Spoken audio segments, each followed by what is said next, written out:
Bienvenidos a un nuevo episodio de Conversaciones CP Latam. Hoy vamos a hablar de Cuba y del legado totalitario de la dictadura castrista. Tenemos invitados del exilio cubano aquí en Miami. Quiero saludar a Manuel Vilanés, él es empresario y economista, y a Sebastián Arcos, él es director asociado del Instituto Cubano de Investigaciones de la Universidad Internacional de Florida. Buenas tardes, muchas gracias por acompañarnos. Buenas tardes. Gracias a ustedes. Bueno, hace unas semanas tratábamos aquí con invitados de Venezuela y de Bolivia esto que se han dado en denominar algunos como el progresismo latinoamericano para referir a regímenes populistas y autoritarios e incluso totalitarios. Y planteaba yo un poco que esto era una suerte de progresismo en un sentido orwelliano, parafraseando la obra de Orwell, 1984, en la que plantean en un punto si la revolución se hizo para instaurar una dictadura. Y qué mejor ejemplo, transcurridos 65 años de la revolución de Fidel Castro, pues que Cuba. Quiero tratar con ustedes el estado actual de Cuba, el balance, analizar con Manuel cuál ha sido ese legado en términos económicos y con Sebastián qué balance se puede hacer hoy 65 años después en materia de derechos humanos. Manuel, quiero comenzar contigo. Bueno, primero agradecerle por la invitación y luego, aunque es muy difícil en materia de cuando uno habla seriamente de economía, utilizar alguna cifra de las que la tiranía castrista publica, la realidad es que el dilema del cubano es palpable. Solamente uno tiene que ver las noticias o tener algún tipo de relación con algún cubano. Cuba, de ser uno de los principales exportadores de azúcar del mundo, hoy está importando azúcar, por decirle. Cuba tener una flota pesquera que se autoabastecía y tener una industria de conservas y de pescados frescos y de pescadería. Hoy está importando pescado para poder vender, para que la gente pueda comer algo o incluso para vender en sus hoteles. De Cuba ser uno de los principales países con más desarrollo tecnológico en las comunicaciones, de estar de los primeros lugares en Latinoamérica, incluso en el mundo, de ser el primer país, uno de los primeros países con ferrocarril, incluso primero que España, siendo en aquel momento una colonia, pues hoy Cuba tiene que estar sustituyendo la forma de transportarse, utilizando transporte incluso de tracción animal, utilizando vehículos de 65 años de atrás, sin ningún tipo de tecnología o pieza de repuesto. O sea, es evidente, sin llegar a utilizar cifras específicas o actuales que ellos publican, la decadencia, la miseria y la desgracia, porque no encuentro otra palabra, que sufre los cubanos hoy, los que viven dentro de Cuba. Paralelo a eso, se ve que lo único que nos diferencia es vivir en un país donde se respeta la propiedad privada, donde se respeta la libertad, donde se respeta el emprendimiento y donde hay libre mercado, como es, por ejemplo, Estados Unidos o cualquier otro país donde hay comunidad de cubanos, y ver la diferencia. Estábamos diciendo ese día que tú estabas ahí con nosotros, que las empresas registradas con dueños cubanos en los Estados Unidos tenían una producción que superaba más de un centenar de veces el Producto Interno Bruto. O sea, se produce más por las empresas propietarias por cubanos o propietarias de cubanos en los Estados Unidos que lo que produce toda la tiranía con toda la economía estatal y sus empresas quebradas.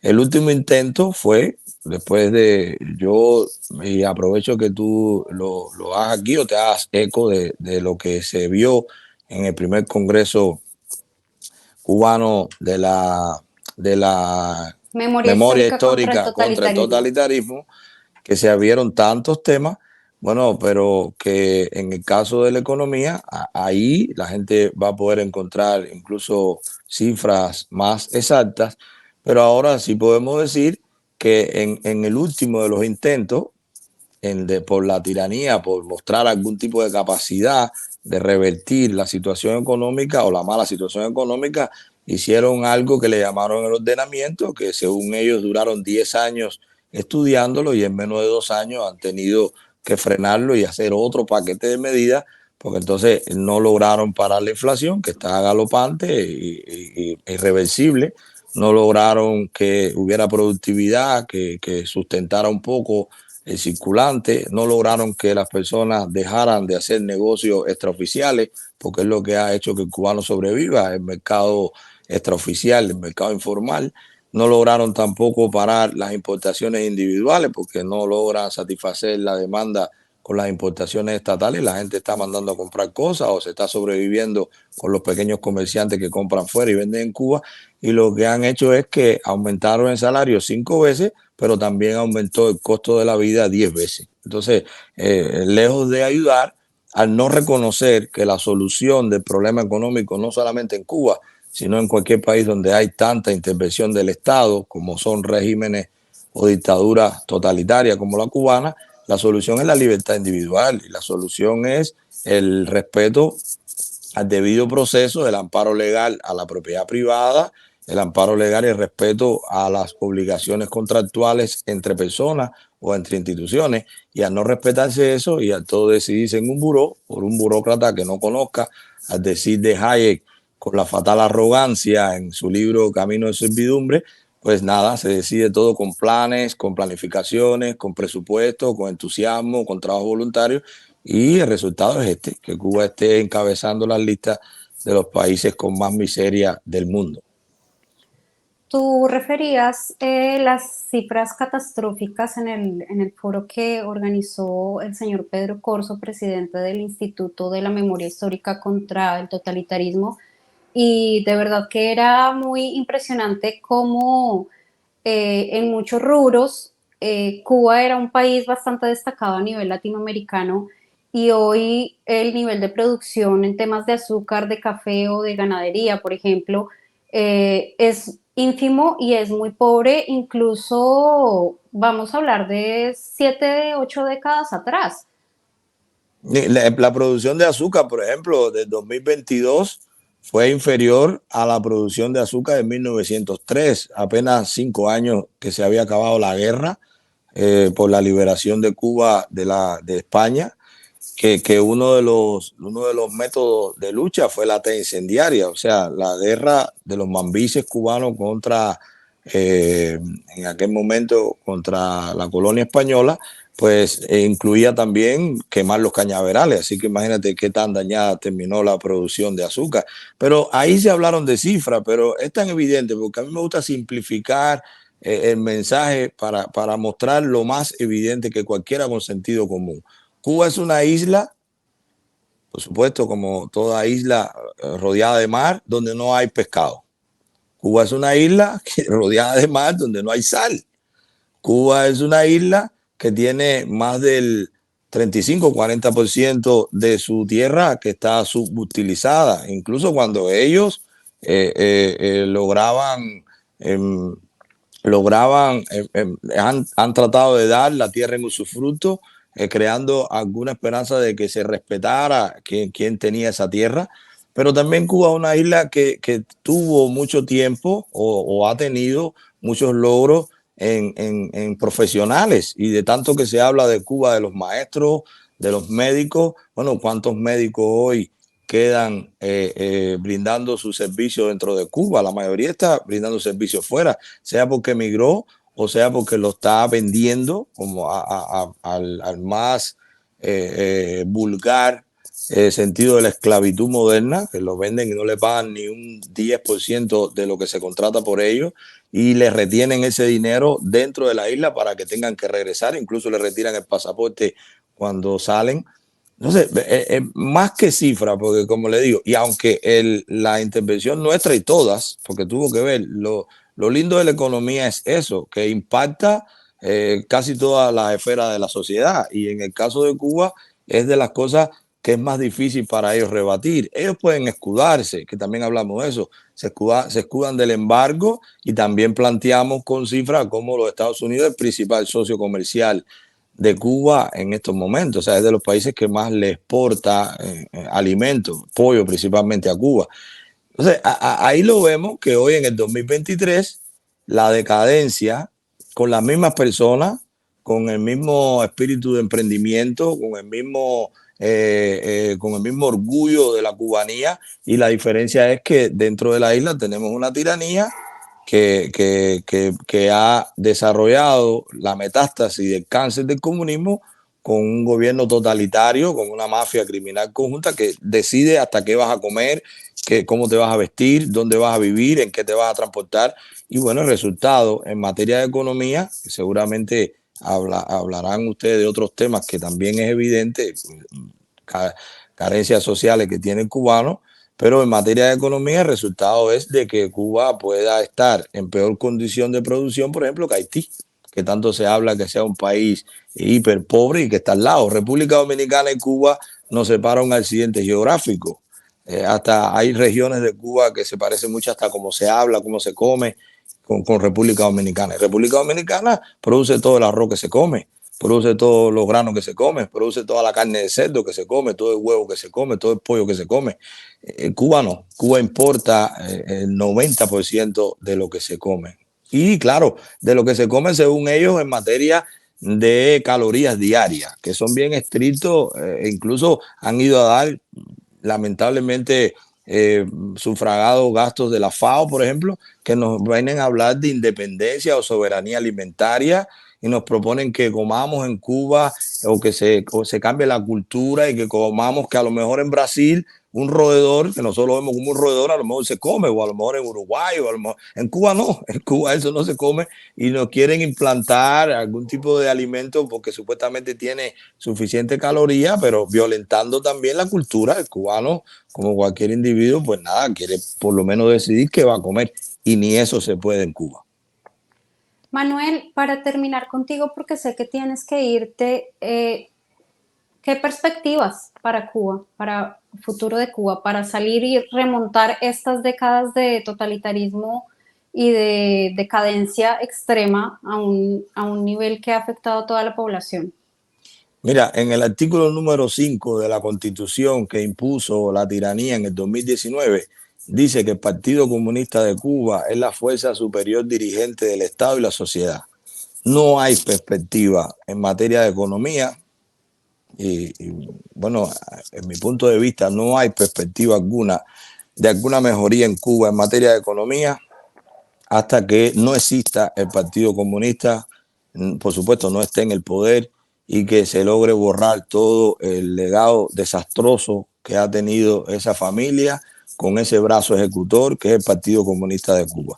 No hay posibilidad de, estando la tiranía castrista en el poder o de siendo absoluto el poder de un partido político, sobre todo sin ningún tipo de separación de poderes, sin ningún tipo de independencia, sin ningún tipo de autonomía, sin ningún tipo de libertad individual, no hay posibilidad ninguna, no hay fórmula. No nos quieran imponer que la salida rusa, que la salida, no. La libertad de Cuba es la que hará que Cuba sea próspera. No hay prosperidad sin libertad. No existe, ni planificada, ni financiada. Puede aparecer otra potencia, ya quedan pocas, ya no quedan. Ya la tiranía le dejó de pagar a los rusos, le dejó de pagar a los chinos, le dejó de pagar a los venezolanos y no le deja de pagar a los Estados Unidos porque hay una ley que impide que le vendan sin cobrar por anticipado.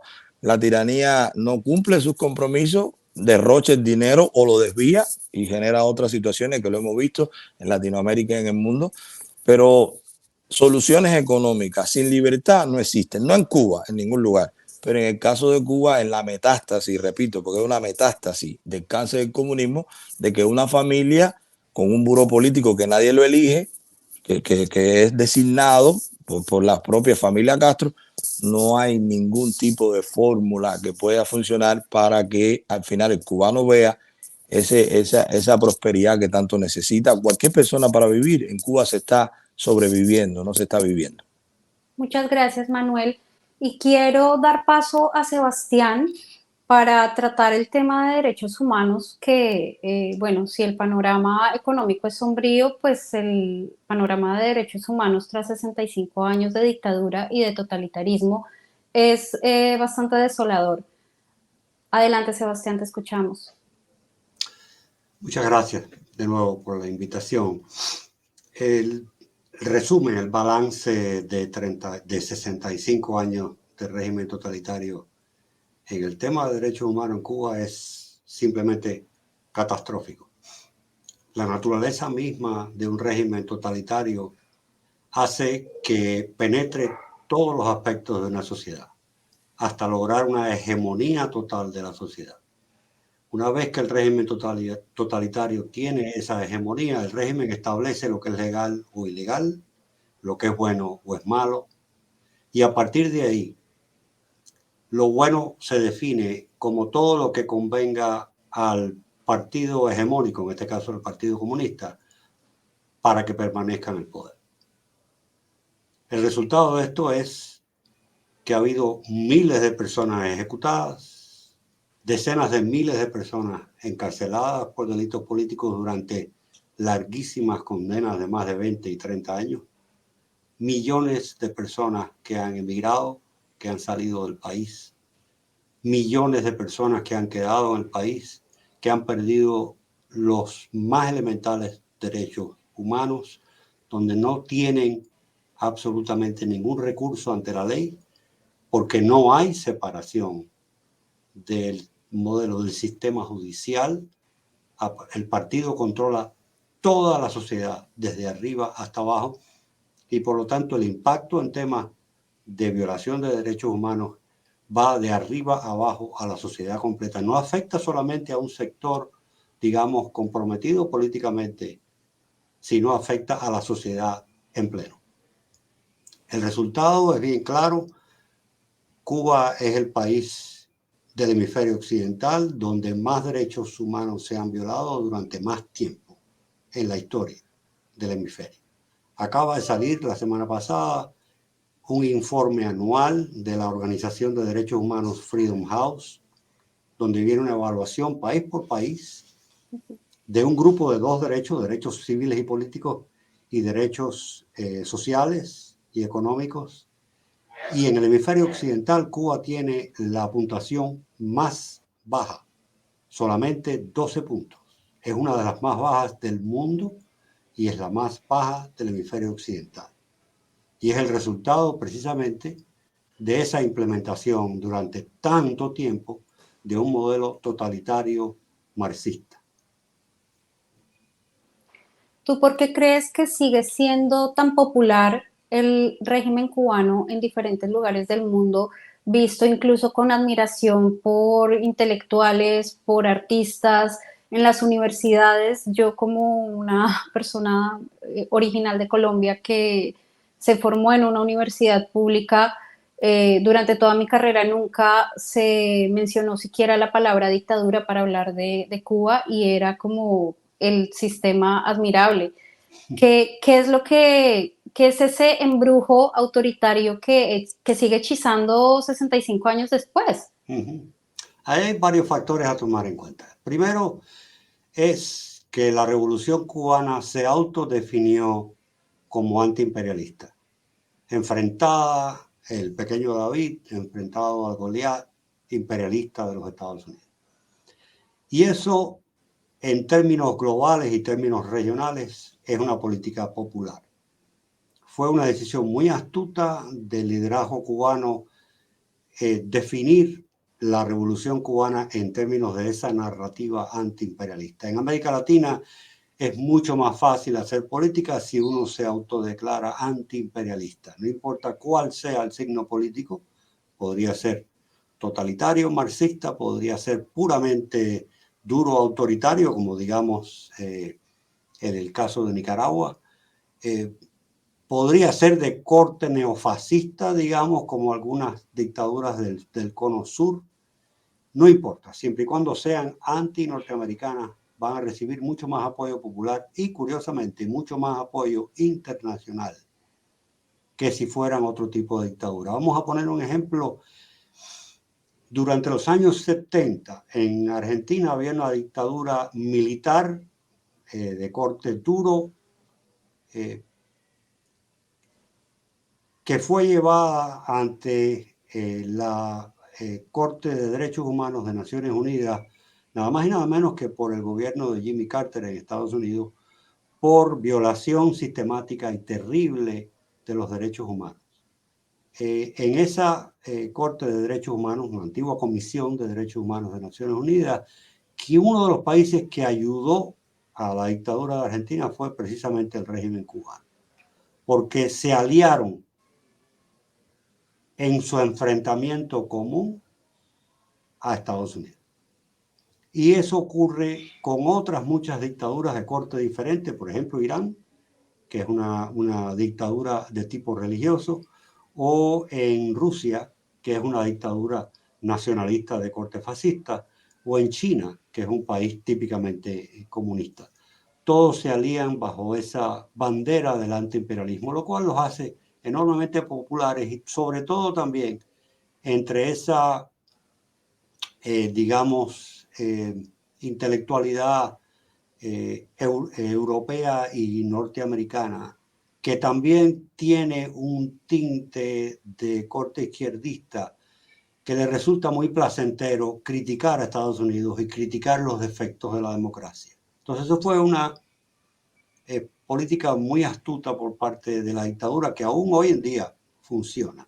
La otra es el control hegemónico de la prensa y de los medios en Cuba. Dentro de cualquier dictadura totalitaria, este es uno de los pilares fundamentales para mantener la dictadura en el poder. La dictadura crea la narrativa y borra o niega todas las otras narrativas posibles, de manera que queda una sola historia, una sola narrativa que contar, que se repite una y otra vez de manera muy eficiente. La izquierda internacional, que en su esencia, más que progresista, yo no le llamaría progresista, yo considero que es un oxímoron, es de corte socialista marxista, y hay variantes que podemos ver dentro de esa misma, pero todos son de corte socialista marxista. Ha repetido, ha usado esa narrativa y la ha repetido todavía hoy en Estados Unidos. Hay grandes sectores de la sociedad, sobre todo en las universidades y en el mundo de la política, sobre todo en el Partido Demócrata, que siguen creyendo a pie juntillas esa narrativa exportada por el régimen cubano y repetida por la izquierda occidental.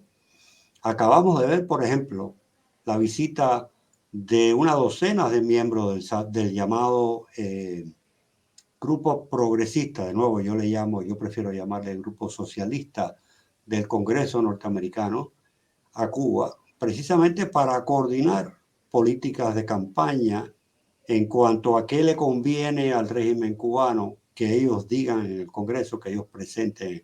Hay una sintonía ideológica indiscutible entre estos grupos de izquierda dentro de Estados Unidos y la dictadura cubana. Y esa sintonía se mantiene viva, se mantiene activa, y es importante tomar en cuenta a la hora de leer la información que se publica por parte de estos sectores de izquierda en Estados Unidos sobre la Revolución Cubana. Sebastián, y viendo hacia el futuro, ¿cómo se desmonta una estructura totalitaria que ha invadido todos los aspectos de la vida de los ciudadanos? Para construir, digamos, viendo hacia el futuro, un sistema democrático en Cuba con libertades, con todas las libertades, con libertades individuales y, bueno, un país libre finalmente. Es difícil. El régimen totalitario está estructurado de una manera que hace muy difícil el desmonte. El cambio de régimen es complicado y difícil, pero no es posible porque ha ocurrido en muchísimos países que tuvieron un sistema, un modelo muy similar al de Cuba. Estoy pensando ahora mismo en los países de Europa Central y del Este que cayeron en el año 89 y en otros países que han evolucionado a partir de modelos más o menos totalitarios, no completamente, pero más o menos totalitarios. Es posible hacerlo. Lo que no queda duda es lo siguiente: tiene que haber cambio de régimen antes de que pueda haber una mejoría en términos del respeto a los derechos humanos. Sin cambio de régimen no es posible esperar respeto. Sería posible esperar el respeto de algunos derechos durante alguna parte del tiempo, pero no el respeto de todos los derechos durante todo el tiempo, que debe ser la aspiración de cualquier sociedad libre. Tendremos que esperar a que ocurra ese cambio en Cuba, ese cambio de régimen, que tiene que ser dramático, que tiene que ser un cambio claramente en dirección a un modelo democrático occidental de libre mercado, para que se pueda esperar entonces una recuperación paulatina, al principio quizás más o menos rápida, pero eventualmente va a ser paulatina, del respeto de todos los derechos. ¿Y por qué digo que va a ser paulatina? Porque hay rezagos de esta sociedad totalitaria que van a quedar dentro de una sociedad en transición, que es necesario reeducar a la sociedad en el uso y en el ejercicio de los derechos civiles y políticos, económicos, sociales y culturales. Eso va a tomar tiempo de educar a la sociedad en el respeto, no solo de arriba hacia abajo, del Estado hacia los ciudadanos, sino también de los ciudadanos entre hacia sí, los ciudadanos. a nivel horizontal. Pero yo creo que es posible, porque ha sucedido, como dije anteriormente, en otros países que tuvieron modelos similares, y hay modelos claros de países que han evolucionado de manera muy rápida y de manera muy favorable, donde se respetan hoy todos o la inmensa mayoría de esos respetos. Tengo en mente ahora mismo países como la República Checa, como Polonia, etcétera. Hay muchos de ellos que pueden servir de modelo para esa transición en Cuba. Claro que sí, Sebastián. Pues el reto es enorme porque finalmente son 65 años de dictadura y vamos a decir que en 65 años los ciudadanos no conocen otra cosa, no conocen lo que es la vida en un sistema libre, con garantías, con alternancia en el poder, con sociedad civil vigorosa, crítica, fuerte.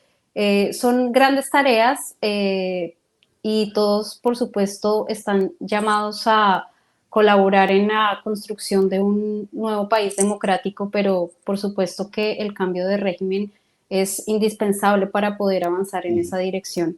Es Ha una sido, pieza fundamental. ha sido muy ilustrativo todo lo que nos has comentado esta tarde. Quiero agradecerte el tiempo y la deferencia. Y bueno, ha sido un gran placer también tener ocasión de asistir al foro que organizó el Instituto de la Memoria Histórica Cubana contra el Totalitarismo, donde tuve ocasión de asistir a las presentaciones, a las conferencias de diferentes invitados hablando de cómo ha incidido la dictadura y el régimen totalitario en diferentes aspectos de la cultura, de la economía, de la política, de la seguridad. Así que era para mí también una necesidad de tratar de abordar estos temas en este espacio. Y bueno, espero que podamos conversar nuevamente, ojalá con mejores perspectivas hacia el futuro cercano. Muchas gracias, Sebastián. Muchas gracias a ustedes. Quedo a su disposición.